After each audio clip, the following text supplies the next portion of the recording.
ಗೃಹಲಕ್ಷ್ಮಿಗೆ ಸಂಬಂಧಪಟ್ಟ ಹಾಗೆ ಗೊಂದಲ ಅಂತೂ ಇನ್ನೂ ಬಹಳ ಇದೆ. ಗೃಹಲಕ್ಷ್ಮಿ ಗ್ಯಾರಂಟಿಯ ಹಣ ಕಳೆದ 3-4 ತಿಂಗಳುಗಳಿಂದ ಬಂದಿಲ್ಲ ಅಂತ ಗೃಹಿಣಿಯರು ಸರ್ಕಾರದ ವಿರುದ್ಧ ತಮ್ಮ ಸಿಟ್ಟು ಹೊರಹಾಕ್ತಾ ಇದ್ದಾರೆ. ಸಿಎಂ ಡಿಸಿಎಂ ಶೀಘ್ರವೇ ಹಣ ಬಿಡುಗಡೆ ಮಾಡೋದಾಗಿಯೂ ಭರವಸೆಯನ್ನೂ ಕೊಡ್ತಿದ್ದಾರೆ. ಆದರೆ ಸಚಿವ ಕೆಜೆ ಜಾರ್ಜ್ ಇದೇ ಗೃಹಲಕ್ಷ್ಮಿ ಹಣದ ವಿಚಾರವಾಗಿ ಕೊಟ್ಟಂತ ಸ್ಟೇಟ್ಮೆಂಟ್ ಇತ್ತಲ್ಲ, ಅದೇನು ಸಂಬಳನ ತಿಂಗಳು ಕೊಡೋದಕ್ಕೆ 1ನೇ ತಾರೀಕು ಅನ್ನುವಂಥ ರೀತಿಯಾಗಿ ಇದು ವಿಪಕ್ಷಗಳಿಗೆ ಹಾಗೂ ಪ್ರಮುಖವಾಗಿ ಮಹಿಳೆಯರ ಸಿಟ್ಟಿಗೆ ಕಾರಣ ಆಗಿದೆ. ಅಸ್ತ್ರದ ರೂಪದಲ್ಲಿ ಸಿಕ್ಕಿದೆ ಸರ್ಕಾರದ ವಿರುದ್ಧ.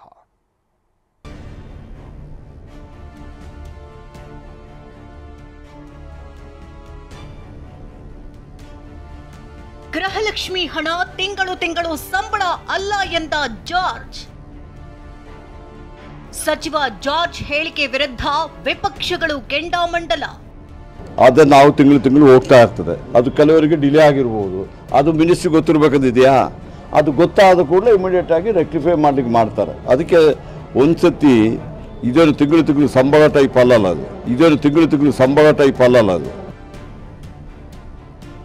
ಕೇಳಿದ್ರಲ್ಲ, ಗೃಹಲಕ್ಷ್ಮಿ ಗ್ಯಾರಂಟಿ ಹಣ ತಿಂಗಳ ಕೊಡೋ ಸಂಬಳವಲ್ಲ. ಹೀಗಂತ ಸಚಿವ ಕೆಜೆ ಜಾರ್ಜ್ ಆಡಿದಂತಹ ಮಾತು ಇದೀಗ ವಿವಾದಕ್ಕೆ ಈಡಾಗಿದೆ.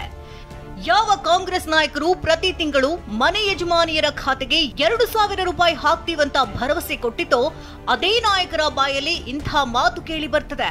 ಇದೇ ವಿಪಕ್ಷಗಳಿಗೆ ಅಸ್ತ್ರವಾಗಿದೆ. ಅದರಲ್ಲೂ ವಿಪಕ್ಷ ನಾಯಕ ಆರ್ ಅಶೋಕ್ ಸರ್ಕಾರದ ವಿರುದ್ಧ ವಾಗ್ದಾಳಿ ನಡೆಸಿದ್ದಾರೆ. ಇದೇನಾ ನೀವು ಮತದಾರರಿಗೆ ಕೊಡುವಂತ ಗೌರವ ಅಂತ ಪ್ರಶ್ನಿಸಿದ್ದಾರೆ.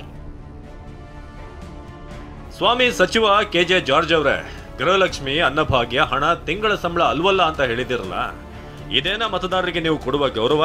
ಗೃಹಲಕ್ಷ್ಮಿ ಹಣ ಕೊಡಿ, ಅನ್ನಭಾಗ್ಯದ ಹಣ ಕೊಡಿ ಅಂತ ಮತದಾರರೇನು ನಿಮ್ಮ ಬಳಿ ಭಿಕ್ಷೆ ಬೇಡ್ತಿಲ್ಲ.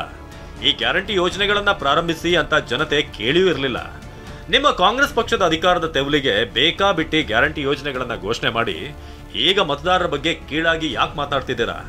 ನಿಮ್ ಕೈಲಾದ್ರೆ ಕೊಟ್ಟ ಮಾತಿನಂತೆ ಗ್ಯಾರಂಟಿ ಯೋಜನೆಗಳನ್ನ ಗೌರವದಿಂದ ಜಾರಿ ಮಾಡಿ. ನಿಮ್ ಕೈಲಾಗದೇ ಇದ್ರೆ ಬಿಟ್ಬಿಡಿ. ಕೇಂದ್ರ ಸಚಿವೆ ಶೋಭಾ ಕರಂದ್ಲಾಜೆ, ಪರಿಷತ್ ಸದಸ್ಯ ಸಿಟಿ ರವಿ ಸಹ ಸರ್ಕಾರದ ವಿರುದ್ಧ ವಾಗ್ದಾಳಿ ನಡೆಸಿದ್ದಾರೆ.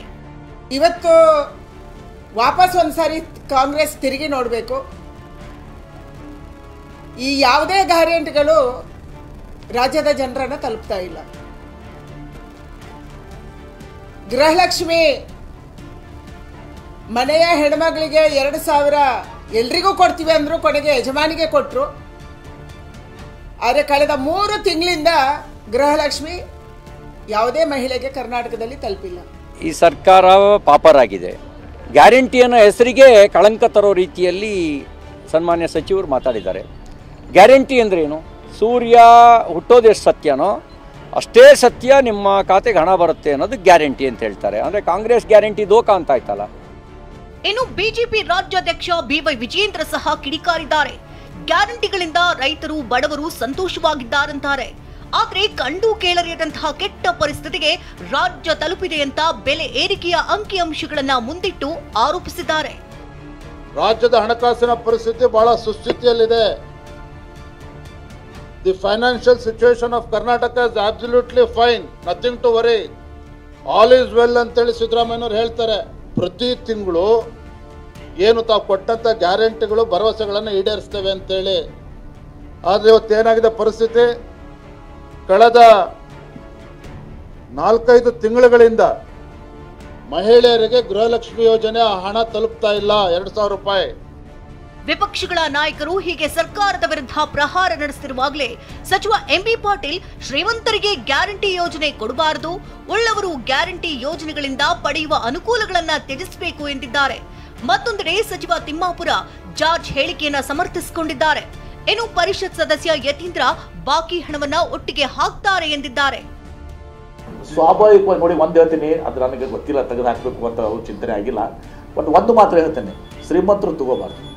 ಈಗ ಎಂಬಿ ಪಾಟೀಲ್ ಗೃಹಲಕ್ಷ್ಮಿ ತಗೋತಿರೋ ತಪ್ಪಲ್ಲ. ನನಗೇನು ಶ್ರೀಮಂತರು ಕಡಿಮೆ ಆಗಬೇಕು, ಅನರ್ಹರು ಯಾರು ಅರ್ಹರು ಉಳಿದಿದ್ರೆ, ಇನ್ನು ಯಾರೇ ಬಡವರು ಉಳಿದಿದ್ರೆ ಆ ಬಡವರು ಇನ್ಕ್ಲೂಡ್ ಆಗಬೇಕು. ನೋಡಿ, ಕೊಡಕೈತಿದಾಗ ಒಂದು ದಿವಸ ಹೆಚ್ಚು ಒಂದು ದಿವಸ ಕಡಿಮೆ ಇರುತ್ತೆ. ಕೊಡ್ತಾ ಇದ್ದೀವಲ್ಲ, ಕೊಟ್ಟಿದ್ರ ಬಗ್ಗೆ ನಾವು ಅಭಿಮಾನದಿಂದ ಹೇಳಬೇಕು, ನಮ್ಮವ್ರು ಕೊಟ್ಟಿದ್ದೀವಿ ಅಂತ. ಅದನ್ನು ಬಿಟ್ಟುಕೊಟ್ಟು ನೀವು ಒಂದು ದಿವಸ ಅದೇನೋ ಅಂತಾರಲ್ಲ, ಮೊಸರಿನಲ್ಲಿ ಕಲ್ಲು ಹುಡುಕಿದಂತೆ, ಕೆಲವು ದಿವಸ ಲೇಟ್ ಆಗುತ್ತೆ, ಕೊಟ್ಟಿರಲಿಲ್ಲ ಅಂದರೆ ಇಷ್ಟು ದಿವಸ ಕೊಟ್ಟೇ ಇರಲಿಲ್ಲ. 5-6 ತಿಂಗಳು ಕೊಡ್ತಾ ಇದ್ದೀವಲ್ಲ, ಏನು ತಪ್ಪು, ಬಜೆಟ್ ಇದೆ, ಬಜೆಟ್ ಇನ್ನೊಂದು ಇದರಲ್ಲಿ ಇಂಧನ ಸಚಿವರು ಕೆ ಜೆ ಜಾರ್ಜ್ ಅವರು ಇದೊಂದು ಸಂಬಳ ಅಲ್ಲ ಇದು ಅಂತ ಹೇಳಿರೋದು ಯಾವ ರೀತಿಗೆ ಸರಿ ಅಂತ? ಸಂಬಳ ಅಲ್ಲಲ್ಲ ಇದು ಅಂತ ಹೇಳಿದ್ದಾರೆ ಅವರು. ಸಂಬಳನೇ ಇದು. ಕೆಲವೊಮ್ಮೆ ಸ್ವಲ್ಪ ಡಿಲೇ ಆಗಿರೋ ನಿಜ, ಬಟ್ ಆದರೆ ಡಿಲೇ ಆಗಿದ್ರು ಕೂಡ ಇಷ್ಟು ಮಂತ್ರಿಗಳು ಬಂದಿಲ್ಲ, ಅಷ್ಟು ಮಂತ್ರಿಗಳು ಸೇರಿಸಿ ಒಟ್ಟಿಗೆ ಸರ್ಕಾರ ಖಂಡಿತ ಹಾಕೇ ಆಗುತ್ತೆ. ಯಾವ ಮಂತ್ರಿಗಳದ್ದು ಕೂಡ ಬಿಡೋದಿಲ್ಲ. ಇದನ್ನ ಆಗಲೇ ಮುಖ್ಯಮಂತ್ರಿಗಳು ಸ್ಪಷ್ಟನೆ ಕೊಟ್ಟಿದ್ದಾರೆ ಅದ್ರ ಬಗ್ಗೆ. ಈ ಜಟಾಪಟಿ ಒಂದ್ ಕಡೆಯಾದ್ರೆ ಗೃಹಲಕ್ಷ್ಮಿ ಹಣವನ್ನೇ ನಂಬಿದ್ದಂತ ಅದೆಷ್ಟೋ ಬಡವರು 3-4 ತಿಂಗಳಿನಿಂದ ಹಣ ಬಂದಿಲ್ಲ ಅಂತ ಗೋಳಿಡ್ತಿದ್ದಾರೆ. ಸರ್ಕಾರದ ವಿರುದ್ಧ ಆಕ್ರೋಶ ಹೊರಹಾಕ್ತಾ ತಮ್ಮ ಅಳಲು ತೋಡ್ಕೊಂಡಿದ್ದಾರೆ. ಇವ್ರೇನಾದರೂ ಜನಕ್ಕೆ ಒಳ್ಳೇದು ಮಾಡಿದಾರ? ತಮ್ಮ ಹತ್ರ ದುಡ್ಡು ಇದ್ದದನ್ನ ಹಂಚಿದ್ರು, ಯಾಕಂದ್ರೆ ಕಳ್ಳ ಗಂಟೆ ಇತ್ತು ಮಾಡ್ಕೊಂಡಿದ್ರು, ಅದನ್ನೆಲ್ಲ ಹಂಚಿದ್ರು.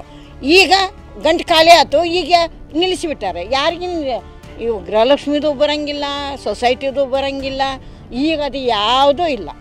ಈ ಗೌರ್ಮೆಂಟ್ ಕೆಳಗೆ ಇಳಿದ ಮೇಲೆ ನಮಗೆ ಸುಖ ಸಿಗೋದು. ಇದು ಏನಾಗಿದೆ ಅಂದರೆ ಬೆಲ್ಲದ ರುಚಿ ತೋರಿಸಿ ಮಹಿಳೆಯರಿಗೆ ಆಸೆ ಹುಟ್ಟಿಸಿದ ಮೇಲೆ ಅದಕ್ಕೇನೋ ಒಂದು ಕಮಿಟ್ಮೆಂಟ್ ಆಗಿರ್ತಾರೆ. 2,000 ಬರ್ತದಲ್ಲ, ಏನಾದರೂ ಒಂದು ಮಾಡ್ಕೊಳ್ಳೋಣ. ಯಾವುದೇ ಸರ್ಕಾರ ಆದ್ರೂ ಹೇಳ್ದಂತೆ ನಡ್ಕೋಬೇಕು. ಅದು ಮೊದಲನೇ ಆದಿತ್ಯ ಅವರಿಗೆ.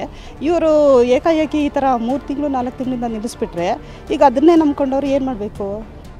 ಗೃಹಲಕ್ಷ್ಮಿ ಹಣ ಕಳೆದ 3-4 ತಿಂಗಳಿನಿಂದ ಬಂದಿಲ್ಲ. ಜನರು ಸರ್ಕಾರದ ವಿರುದ್ಧ ಅಸಮಾಧಾನಗೊಂಡಿದ್ದಾರೆ. ಹೀಗಿರುವಾಗ ಸರ್ಕಾರದ ಭಾಗವೇ ಆಗಿರುವಂತಹ ಸಚಿವರು ಆಡಿದಂತಹ ಮಾತು ವಿಪಕ್ಷಗಳಿಗೆ ಆಹಾರವಾಗಿದೆ. Bureau report, TV9.